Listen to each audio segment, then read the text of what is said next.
अस्सलामुअलैकुम नाज़रीन, उम्मीद है आप सब लोग खैरियत से होंगे। मैं हाज़िर हुआ हूँ एक नई वीडियो के साथ जिसमें मैं आपको बताऊंगा कि solar setup, on grid solar setup normally किस तरह होता है। और ये वीडियो एक आम आदमी के लिए है जो बिल्कुल इस सेटअप के बारे में बिल्कुल नहीं जानता और अभी सोच रहा है कि मैंने इसको लगवाना है। तो मैं उसके बेसिक कंपोनेंट्स के बारे में बताऊंगा। तो ऐसा आदमी जिसको बिल्कुल कोई एक्सपर्टीज़ नहीं है, कुछ हाव नाव नहीं है, ये वीडियो सिर्फ उसके लिए है। तो स्टार्ट करते हैं। नाजरीन, जैसा कि आप सब लोग जानते हैं कि आजकल बिजली बहुत महंगी हो चुकी है। वापडा के तहत हमें जो बिजली मिल रही है वो उसका रेट तकरीबन 50 रुपये पर यूनिट पे पहुंच चुका है। और हर कोई जिसके पास जो अफोर्ड कर सकता है वो सोलर सेटअप के हवाले से डिफरेंट क्वेश्चंस रखता है और वो लगवाना चाहता है।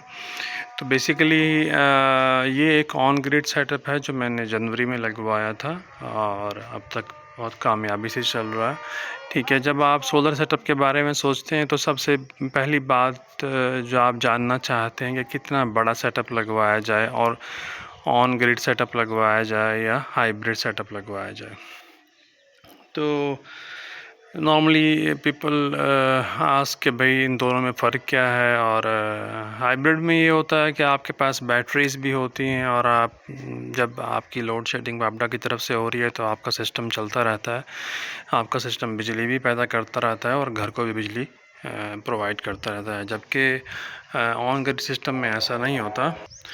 ऑन ग्रिड सेटअप में बैटरीज़ का कोई कॉन्सेप्ट नहीं होता और उसका फ़ायदा ये होता है वैसे कि आपको कॉस्ट भी कम पड़ती है और ऑपरेशनल कॉस्ट भी कम होती है, मेंटेनेंस भी उसकी बहुत कम होती है। लेकिन नुकसान ये होता है कि जब लाइट नहीं होती, वापडा की तरफ से आपको लाइट नहीं मिल रही तो आप ना आपका सिस्टम चलेगा ना आपको बिजली मिलेगी। तो आपको यूपीएस अलग से मेंटेन करना पड़ेगा इस काम के लिए। दूसरा क्वेश्चन कि कितना बड़ा सेटअप लगवाना चाहिए। नॉर्मली एक्सपर्ट्स देखते हैं कि आपकी मंथली बिजली की कंजम्पशन कितनी है, उसके मुताबिक आपको सेटअप लगा के देते हैं और आपको सजेस्ट करते हैं। ये एक ऑन ग्रिड सेटअप लगा हुआ है और ये 6 किलोवाट का सेटअप है, बेसिकली 6.3 किलोवाट का। और ये 450 वाट की 14 प्लेटें इसके अंदर लगी हुई हैं। तो सबसे पहला काम जो नॉर्मली सोलर सेटअप लगाने वाले आएंगे तो वो आपका यहाँ पे मायना करेंगे आपकी छत का और आपको देखेंगे कि आपको हाई राइज़ स्टैंड की ज़रूरत है या सिंपल स्टैंड्स की ज़रूरत है। मुझे हाई राइज़ स्टैंड की उन्होंने रिकमेंड किया था तो इसलिए मैंने ये हाई राइज़। तो सबसे पहले ये वो आके आपका स्टैंड लगाएंगे और जब स्टैंड लग जाएगा तो मैंने यहाँ पे कोई नीचे सीमेंट कंक्रीट के इस ब्लॉक्स के साथ इसको महफूज नहीं किया हुआ, लेकिन रिकमेंडेड है कि आप वो महफूज ज़रूर करें। वो स्टैंड लगा देंगे और स्टैंड लगा के प्लेट्स भी आके वो आपको लगा देंगे, फिक्स कर देंगे। यहाँ नट्स के साथ आप देख रहे हैं कि ये प्लेट्स लगी हुई हैं और वो आके इनको कस देंगे यहाँ पे आके, और उसके बाद आके जनाब वायरिंग वगैरह का काम स्टार्ट होगा। तो नॉर्मली क्या करते हैं कि ये तमाम आप देख रहे हैं ये सेटअप आपस में कनेक्टेड है और फाइनली ये क्या करते हैं इन सब को आपस में कनेक्ट करके फाइनली ये जो वायर है बेसिकली उसको तो बेसिकली क्या है कि उन तमाम प्लेट्स को आपस में कनेक्ट करके और फिर एक तारों से जोड़ा जाता है और फिर वो नीचे जाके बेसिकली जाके नीचे इन्वर्टर तक, यानी वो बाकी जो तारें हैं सारी वो नीचे इन्वर्टर तक जाती हैं। जैसे कि वो सामने मेरा पाइप लगा हुआ है, उस पाइप में से गुज़र के वो नीचे इन्वर्टर तक जा रही हैं।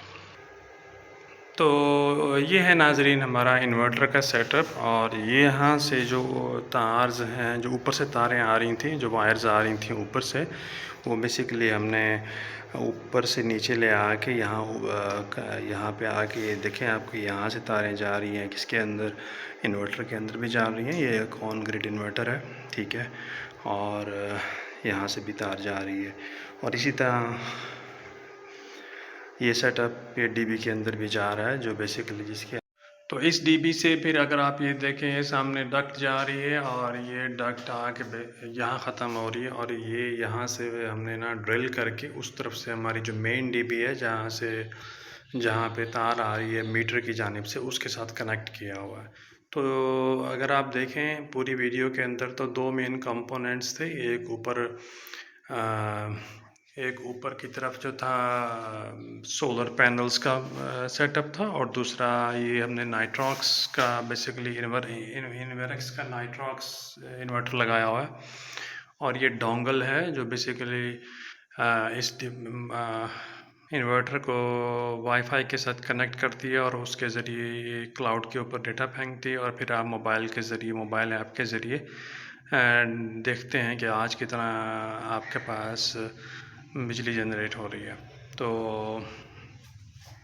बाकी दो कंपोनेंट्स ये होते हैं कि एक आपका कंपोनेंट होता है जो आप लेते हैं ग्रीन मीटर, जो आपके बाहर लगे होते हैं, और चौथा कंपोनेंट आप समझ लें आपकी ऐप होती है, मोबाइल ऐप, जहाँ से आप डेटा देख रहे होते हैं।